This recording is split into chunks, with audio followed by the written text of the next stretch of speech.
मैं रचना नवानी। आज मैं आपके लिए केमिस्ट्री का फर्स्ट चैप्टर लेकर आई हूँ, chemical reaction and equation. I hope कि आपको समझ आए। समझने के बाद आप मेरे इस यूट्यूब चैनल को लाइक एंड सब्सक्राइब जरूर करें। अब पढ़ते हैं हम चैप्टर को, केमिकल रिएक्शन एंड इक्वेशन। तो ये हमारे पास केमिस्ट्री का फर्स्ट चैप्टर है, केमिकल रिएक्शन एंड इक्वेशन। तो इसमें हम सबसे पहले जानेंगे कि केमिकल रिएक्शन होती क्या है।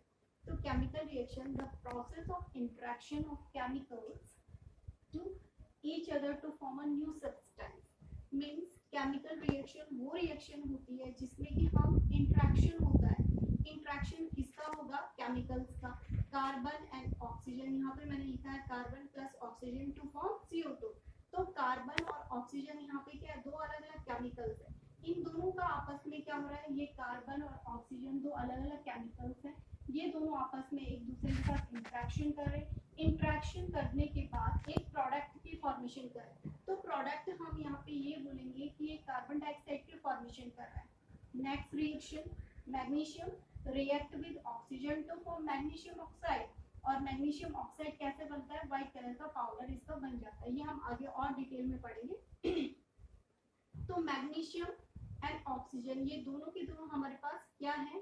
केमिकल सब्सटेंस है। इन दोनों का आपस में इंटरेक्शन हो रहा है। इंटरेक्शन होने के बाद प्रोडक्ट की फॉर्मेशन हो रही है। तो ये सारे के सारे हमारे पास केमिकल रिएक्शन है। Third, hydrogen react with oxygen to form hydrogen. अब हम इसमें ये पढ़ेंगे, ये भी केमिकल रिएक्शन हो रही है। दोनों के दोनों केमिकल्स हैं, आपस में जुड़ रहे हैं या इंटरेक्शन हो रहा है। इंटरेक्शन होने के बाद प्रोडक्ट की फॉर्मेशन करें। अब हम कैसे बोल रहे हैं कि यहाँ पे मुझे 2 ही लिखना है, यहाँ पर 2 ही लिखना है। जब हम केमिकल रिएक्शन पढ़ते हैं तो इनको हम बैलेंस करते हैं या इनको एक पैटर्न में लिखते हैं, जिसको कि हम एक मैथमेटिकल पैटर्न कहते हैं। उस पैटर्न में हम इनको लिखते हैं। ठीक है, अब धीरे धीरे हम इसको और डिटेल पढ़ते चले जाएंगे तो आप इनको समझते चले जाएंगे। ठीक है, अब देखिएगा, केमिकल रिएक्शन पढ़ने के लिए हमको क्या जरूरी बातें समझनी है। कार्बन प्लस ऑक्सीजन, ठीक है, इन दोनों में इंटरेक्शन हो रहा है आपस में, कार्बन डाइऑक्साइड की फॉर्मेशन हो रही है। तो कार्बन प्लस ऑक्सीजन, चाहे मैग्नीशियम प्लस ऑक्सीजन या हाइड्रोजन प्लस ऑक्सीजन, ये सारे के सारे हमारे पास रिएक्टेंट है। रिएक्टेंट मींस जो केमिकल रिएक्शन में पार्टिसिपेट करते हैं उनको हम रिएक्टेंट कहते हैं। और रिएक्टेंट हम हमेशा एरो की इस तरफ लगाते हैं। और प्रोडक्ट, जब दो रिएक्टेंट आपस में रिएक्शन करते हैं, ठीक है, और प्रोडक्ट की फॉर्मेशन करते हैं। प्रोडक्ट हमारे पास एक भी हो सकता है, ठीक है, दो भी हो सकते हैं। तो इस तरफ वाले जो दो रिएक्टेंट या केमिकल सब्सटेंस आपस में रिएक्शन करते हैं तो उनको हम रिएक्टेंट कहते हैं। और रिएक्टेंट जब आपस में रिएक्शन करते हैं तो प्रोडक्ट की फॉर्मेशन करते हैं। ठीक है, तो इसको हम प्रोडक्ट कहते हैं। जो एरो के इस तरफ होता है उसको रिएक्टेंट, जो एरो के इस तरफ होता है प्रोडक्ट। ठीक है, तो इस तरीके से हमारे पास केमिकल रिएक्शन होती है। इस तरीके से हम केमिकल रिएक्शन को समझते हैं। तो केमिकल रिएक्शन कैसे होती है? जब दो केमिकल्स का आपस में इंटरेक्शन होता है और इंटरेक्शन होने के बाद प्रोडक्ट की फॉर्मेशन करता है। और ये इस प्रोडक्ट की जो प्रॉपर्टीज होती है इन दोनों से अलग हो जाती है, उसको हम केमिकल रिएक्शंस कहते हैं। ठीक है, अब कार्बन की अपनी प्रॉपर्टी होती है, ऑक्सीजन की अपनी प्रॉपर्टी होती है। इन दोनों में इंटरेक्शन हुआ तो कार्बन डाइऑक्साइड की इनसे अलग प्रॉपर्टीज होगी, तो इसको हम केमिकल रिएक्शंस कहते हैं। दूसरी definition, chemical reaction are the process. Chemical reaction एक ऐसी प्रोसेस है जिसमें कि हम न्यू सब्सटेंस की फॉर्मेशन करते हैं। देखो, कार्बन प्लस ऑक्सीजन की रिएक्शन हुई और इन दोनों की रिएक्शन होने के बाद एक नए सब्सटेंस की फॉर्मेशन होती है। इसको हम केमिकल रिएक्शन कहते हैं। और जो ये नया सब्सटेंस हमारे पास बनता है, मैग्नीशियम प्लस ऑक्सीजन की रिएक्शन हुई, मैग्नीशियम ऑक्साइड की फॉर्मेशन हुई, अब न्यू सब्सटेंस की फॉर्मेशन होती है। इसकी अपनी अपनी अलग प्रॉपर्टीज होती है। ठीक है, तो इसको हम केमिकल रिएक्शंस कहते हैं। ठीक है, अब केमिकल रिएक्शन क्या हो सकती है? हमारे पास कुछ एग्जांपल्स हैं जिनको कि हम अपनी डेली लाइफ में यूज करते हैं।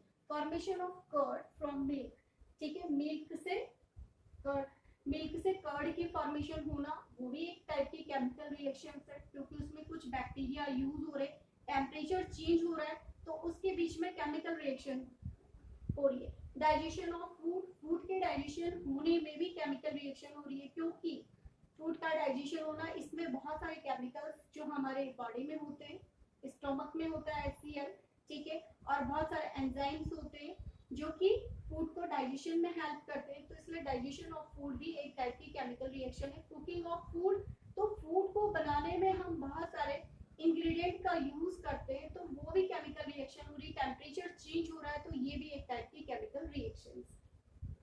क्लियर? नेक्स्ट, जब हमारे पास केमिकल रिएक्शंस होती है तो उनके लिए क्या क्या कंडीशंस होती है, या केमिकल रिएक्शन हमने एरो लगा दिया तो हमने बोला कि ये रिएक्टेंट है, ये प्रोडक्ट है। तो केमिकल रिएक्शन होने में हम कुछ साइन का यूज करते हैं। तो केमिकल रिएक्शन इस एरो के ऊपर लिख दिया मैंने इलेक्ट्रिसिटी, एरो के ऊपर लिख दिया हीट, या एरो के जो प्रोडक्ट बना ये वाला साइन लगा दिया, जो प्रोडक्ट बना ये वाला साइन लगा दिया। तो थोड़ा सा मैं इनके बारे में आपको नॉलेज दे रही हूँ। हम कैरेक्टरिस्टिक्स ऑफ केमिकल रिएक्शन पढ़ने से पहले या टाइप्स ऑफ केमिकल रिएक्शन पढ़ने से पहले थोड़ा सा आपको इन चीज़ों के बारे में, ये बेसिक्स हैं आपके, ये क्लियर हो जाए। फर्स्ट है क्या क्या कंडीशंस होती है केमिकल रिएक्शन में। सपोज फर्स्ट है आपके पास हीट। जब हम किसी भी, ये हमारे पास क्या है, दो रिएक्टेंट्स है या केमिकल्स है, ठीक है। तो अगर हमारे पास इस एरो के ऊपर ये वाला साइन, इसको हम डेल्टा भी कहते हैं, या हमारे पास ये हीट का साइन होता है, ठीक है। कुछ केमिकल रिएक्शन में जैसे मैंने लिखा CaCO3, क्या पढ़ते हैं इसे, कैल्शियम कार्बोनेट। अब कैल्शियम कार्बोनेट को जब हम गर्म करते हैं, हीट करते हैं, तो तभी ये टूटता है, ठीक है। ऐसी रिएक्शन को हम डिकम्पोजिशन रिएक्शन कहते हैं। डिकम्पोज होना मीन्स टूटना। तो कैल्शियम कार्बोनेट को जब हम हीट करते हैं तभी ये calcium oxide plus carbon dioxide में टूटता है। तो ये कुछ साइन होते हैं जिनको कि हम केमिकल रिएक्शंस में यूज करते हैं। सेकंड है आपके पास इलेक्ट्रिसिटी। कुछ केमिकल रिएक्शन इलेक्ट्रिसिटी की प्रेजेंस में होता है, जैसे सोडियम क्लोराइड, इसमें आयंस होते हैं। तो सोडियम क्लोराइड इलेक्ट्रिसिटी, तो ये सोडियम प्लस और Cl2 में रिलीज, Cl2 में गैसेस फॉर्म में रिलीज हो जाता है। थर्ड है आपके पास सनलाइट। तो कुछ केमिकल रिएक्शन सनलाइट की प्रेजेंस में होती है, जैसे chlorination, chlorination of methane sunlight की प्रेजेंस में ही होगा, जिसमें कि क्लोरोफॉर्म की फॉर्मेशन होती है। ये रिएक्शन आपके पास लिखिए AgCl, तो लाइट की प्रेजेंस में होगी, सिल्वर प्लस क्लोरीन गैस को रिलीज करेगा, ठीक है। कुछ chemical reaction atmospheric pressure, atmosphere या एटमॉस्फेरिक प्रेशर की प्रेजेंस में होता है, ठीक है। कुछ रिएक्शंस हमारे पास कैटलिस्ट की प्रेजेंस में होता है। अब ये इंपॉर्टेंट टॉपिक है। आपके पास कैटलिस्ट क्या होते हैं? कैटलिस्ट वो सब्सटेंस होते हैं जो कि हमेशा किसी भी रिएक्शन की, ये इंक्रीज का साइन है, किसी भी रिएक्शन की रेट ऑफ रिएक्टिविटी को बढ़ा देते हैं, उनको हम कैटलिस्ट कहते हैं। लेकिन हमेशा कैटलिस्ट कभी भी प्रोडक्ट के साथ फॉर्मेशन नहीं करेगा, ठीक है। कैटलिस्ट का केवल यही काम है कि वो जो हमारे पास ये रिएक्टेंट है, इनकी जब केमिकल रिएक्शन हो रही है, इनकी रिएक्टिविटी को बढ़ा देता है, तो हम कैटलिस्ट का यूज करते हैं, ठीक है। तो इसको हम वेजिटेटिव ऑयल से, वेजिटेटिव घी का बनना, ठीक है, और हमेशा इसके लिए केवल हम निकेल कैटलिस्ट का यूज करते हैं। तो यहाँ पे निकेल क्या होता है? कैटलिस्ट होता है। तो निकेल हमारे पास प्रोडक्ट के साथ कंबाइन कभी भी नहीं होता, क्योंकि ये कैटलिस्ट का काम कर रहा है, उस रिएक्शन की रिएक्टिविटी को बढ़ाने का काम कर रहा है। तो वेजिटेटिव ऑयल से वेजिटेटिव घी के बनने में इसी कैटलिस्ट का हम यूज करते हैं। जैसे हैबर प्रोसेस से हम अमोनिया बनाते हैं, जब तक हम आयरन या मोलिब्डेनम का यूज नहीं करेंगे एज अ कैटलिस्ट, तब तक हमारे पास अमोनिया की फॉर्मेशन नहीं होती है, ठीक है। तो कैटलिस्ट हमेशा प्रोडक्ट के साथ नहीं जुड़ते, बट रिएक्टेंट की रेट ऑफ रिएक्टिविटी को बढ़ा देते हैं, उनको हम कैटलिस्ट कहते हैं, ठीक है। नेक्स्ट है हमारे पास पीपीटी, मींस इसको हम प्रेसिपिटेट कहते हैं या प्रीपीटी कहते हैं। और प्रीपीटी की फॉर्मेशन हमेशा हमारे पास प्रीपीटी जब बनती है तो इनसॉल्युबल सब्सटेंस की फॉर्मेशन होती है, ठीक है। ये भी हम चैप्टर में पढ़ेंगे। प्रेसिपिटेट की फॉर्मेशन हम पढ़ते हैं, जैसे यहाँ पे रिएक्शन में इसी को देख लीजिएगा, पोटेशियम आयोडाइड, ठीक है। Potassium iodide is a substance react with lead nitrate, ठीक है। PbNO3 means lead nitrate. अब मैंने पीपीटी बताना चाह रही हूँ आपको। तो पोटेशियम आयोडाइड जब लेड नाइट्रेट के साथ रिएक्शन करेगा तो रिएक्शन करने पर हमारे पास लेड आयोडाइड की पीपीटी बन जाएगी जो कि येलो कलर का होगा, ये इनसॉल्युबल होगा और गाढ़ा हमारे पास बन जाएगा, तो इसको हम प्रेसिपिटेट कहते हैं, ठीक है। और प्रेसिपिटेट मोस्टली कलरफुल बनते हैं, ठीक है।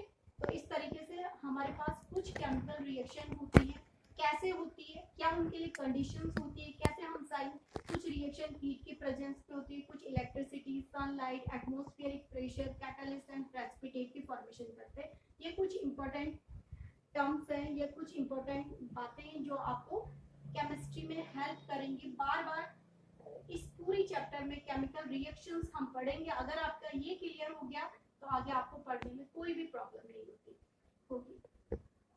एक और important, carbon plus oxide. Carbon जब ऑक्सीजन के साथ रिएक्शन करेगा, ठीक है, तो कार्बन ऑक्सीजन के साथ रिएक्शन करेगा तो कार्बन डाइऑक्साइड की फॉर्मेशन होता है। तो ये इंपॉर्टेंट है, ये भी हमारे पास केमिकल रिएक्शन में एक इम्पॉर्टेंट टॉपिक है। तो मैंने ये एरो ऊपर के लिए लिखा है। तो जब हम किसी भी प्रोडक्ट में, ठीक है, ये एरो ऊपर की तरफ लिखते हैं तो मीन्स जो हमारे पास प्रोडक्ट की फॉर्मेशन होती है वो गैसेस फॉर्म में होगी, ठीक है। नेक्स्ट, जिंक सल्फेट, ठीक है, ZnSO2 means SO4 means zinc sulphate जब कॉपर के साथ रिएक्शन कर रहा है, ठीक है, तो कॉपर इसको इसकी प्लेस से रिप्लेस कर देगा, ठीक है। तो हमारे पास क्या बना, कॉपर सल्फेट का सॉल्यूशन बना। लेकिन ये कॉपर सल्फेट का सॉल्यूशन तो बना पर कॉपर सल्फेट ने प्रेसिपिटेट बना दिया, ठीक है। तो प्रेसिपिटेट कैसे बनते हैं, इनसॉल्युबल होता है। तो प्रेसिपिटेट को हमेशा हम डाउनवर्ड एरो से शो करते हैं, ठीक है। एरो ऊपर की तरफ लगा तो प्रोडक्ट क्या होगा, गैसेस फॉर्म में होगा। एरो नीचे की तरफ लगता है तो प्रेसिपिटेट की फॉर्मेशन होती है डाउनवर्ड एरो, ठीक है।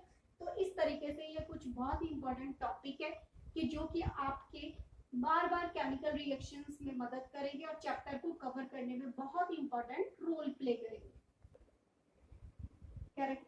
नेक्स्ट टॉपिक है कैरेक्टरिस्टिक्स ऑफ केमिकल रिएक्शन। तो अब हम यहाँ पे ये पढ़ेंगे कि केमिकल रिएक्शंस की क्या कैरेक्टरिस्टिक्स फीचर्स हैं। फर्स्ट है आपके पास evolution of gas. Next topic है कैरेक्टरिस्टिक्स ऑफ केमिकल रिएक्शन। तो केमिकल रिएक्शन की क्या कैरेक्टरिस्टिक्स फीचर्स हैं हमारे पास, ये हम इस टॉपिक में पढ़ेंगे। फर्स्ट है आपके पास इवोल्यूशन ऑफ गैस, ठीक है। तो इवोल्यूशन ऑफ गैस में हम ये पढ़ेंगे कि जैसे कि आपके पास मीन्स गैस का बनना या गैस का इवॉल्व होना, इवोल्यूशन ऑफ गैस पढ़ेंगे, ठीक है।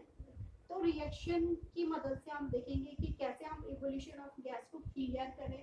मैग्नीशियम है, magnesium react with dilute HCl। Magnesium dilute HCl के साथ रिएक्शन करेगा तो मैग्नीशियम क्लोराइड प्लस इसमें क्या हो रही है, हाइड्रोजन गैस इवॉल्व हो रही है। अब हमने ये पढ़ा था कि अगर हम रिएक्शन, केमिकल रिएक्शन में एरो ऊपर की तरफ लगाते हैं तो ये गैसेस फॉर्म में होती है, मींस इस रिएक्शंस में गैस इवॉल्व हो रही है, ठीक है। सेकंड है H2SO4 means H2SO4 means sulphuric acid. Sulphuric acid zinc के साथ रिएक्शन कर रही है, सल्फ्यूरिक एसिड जिंक के साथ रिएक्शन कर रही है तो जिंक सल्फेट बनाएगी, ZnSO4 बना दिया प्लस हाइड्रोजन गैस इवॉल्व हो रही, ठीक है। जैसे मैग्नीशियम इसके साथ Cl इसके साथ रिएक्शन कर दिया, MgCl2 बनाया, ठीक है। ZnSO4 बन गया, यहाँ पर हाइड्रोजन गैस क्या हो रही है, इवॉल्व हो रही है। तो एरो हमने ऊपर की तरफ लगाया तो it means evolution of gas. ये रिएक्शन क्या है, इस रिएक्शन में गैस का इवोल्यूशन हो रहा है। जैसे कि हमने यहाँ पे पढ़ा था कि एरो अगर ऊपर की तरफ आता है तो गैस इवॉल्व हो रही है। अब यहाँ पे सपोज ये हमारे पास ये हम लेबोरेटरी में करते हैं, ये हमारे पास कॉनिकल फ्लास्क है, ठीक है। तो कॉनिकल फ्लास्क में मैंने क्या लिया, छोटे छोटे जिंक के ग्रेन्यूल्स हमारे पास होते हैं, पीसेस फॉर्म में छोटे छोटे ग्रेन्यूल्स होते हैं। तो जिंक के ग्रेन्यूल्स हमने इस कॉनिकल फ्लास्क में डाले प्लस उसमें हमने डाइल्यूट सल्फ्यूरिक एसिड डाला।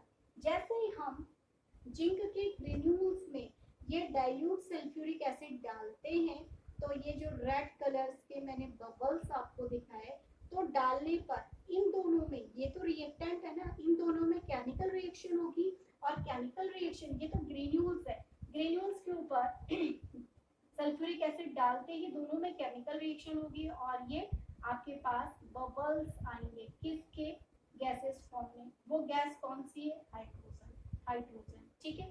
तो हाइड्रोजन गैसेस फॉर्म में इवॉल्व होती है ऊपर की तरफ, ठीक है। तो ये एरो ऊपर की तरफ, तो इस तरीके से हमारे पास इवोल्यूशन ऑफ गैस का concept clear. Next, formation of precipitate, हमने यहाँ पर भी पढ़ा था प्रेसिपिटेट कैसे होता है। प्रेसिपिटेट इनसॉल्युबल फॉर्म में होता है। Some chemical reaction are characterized by the formation of precipitate, ठीक है। जैसे कि पोटेशियम आयोडाइड, ठीक है, Ki means potassium iodide react with lead nitrate, और लेड नाइट्रेट जो होता है कलरलेस होता है, ठीक है। लेकिन जब ये पोटेशियम आयोडाइड के साथ रिएक्शन करता है तो कलरफुल प्रोडक्ट की फॉर्मेशन करता है, और ये कलरफुल प्रोडक्ट भी आता है। लेड हमेशा येलो प्रेसिपिटेट की फॉर्मेशन करता है, ठीक है। तो लेकिन किसके साथ रिएक्शन करने पर, पोटेशियम आयोडाइड के साथ रिएक्शन करने पर हमारे पास येलो प्रेसिपिटेट की फॉर्मेशन होती है, किसकी, लेड आयोडाइड की। प्रेसिपिटेट इज इनसॉल्युबल फॉर्म, ठीक है, प्लस KNO3 की फॉर्मेशन होती है। तो ये second characteristic features of chemical reaction, precipitate की फॉर्मेशन होना। थर्ड, चेंज इन कलर, बहुत सारे केमिकल रिएक्शन कलर को चेंज करते हैं। अब हम देखेंगे कि कैसे कलर चेंज करते हैं।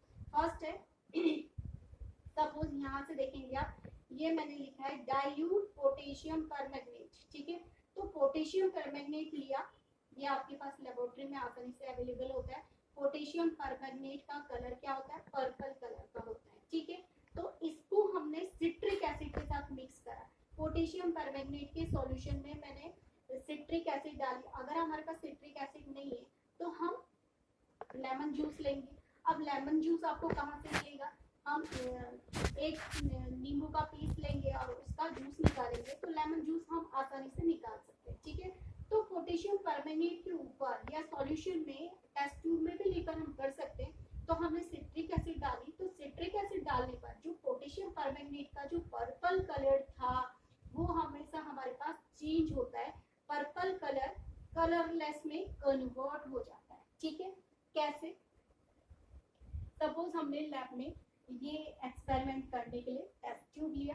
टेस्ट ट्यूब में हमने पोटेशियम परमैंगनेट का सॉल्यूशन लिया, उसमें कुछ बूंदें हमने लेमन जूस की डाल दी, ठीक है। लेमन जूस की डाली, जैसे ही हमने उसमें लेमन जूस की डालने पर, लेमन जूस क्या होता है, एसिडिक इन नेचर, ठीक है। तो पोटेशियम परमैंगनेट के साथ एसिड की रिएक्शन हो रही है, लेमन जूस की रिएक्शन हो रही है, तो ये सिट्रिक एसिड होती है, ठीक है। तो सिट्रस फ्रूट में हमेशा सिट्रिक एसिड होती है, तो एसिडिक इन नेचर का होता है। जैसे ही इसके साथ रिएक्शन होती है तो पोटेशियम परमैंगनेट का जो पर्पल कलर था वो कलरलेस हो जाता है। तो चेंज इन कलर का कॉन्सेप्ट भी क्लियर। नेक्स्ट प्रॉपर्टी है चेंज इन टेम्परेचर। कुछ रिएक्शंस हमारे पास ऐसी होती है जो कि टेम्परेचर को चेंज करती है। जैसे दो रिएक्टेंट आपस में रिएक्शन करती है तो रिएक्शन उनके पास जब आपस में रिएक्शन होती है तो रिएक्शन होने पर टेम्परेचर चेंज हो जाता है। तो ऐसे रिएक्शन को हम एक्सोथर्मिक रिएक्शन कहते हैं। एक्सोथर्मिक रिएक्शन वो रिएक्शंस होती है जो हीट को इवॉल्व करती है।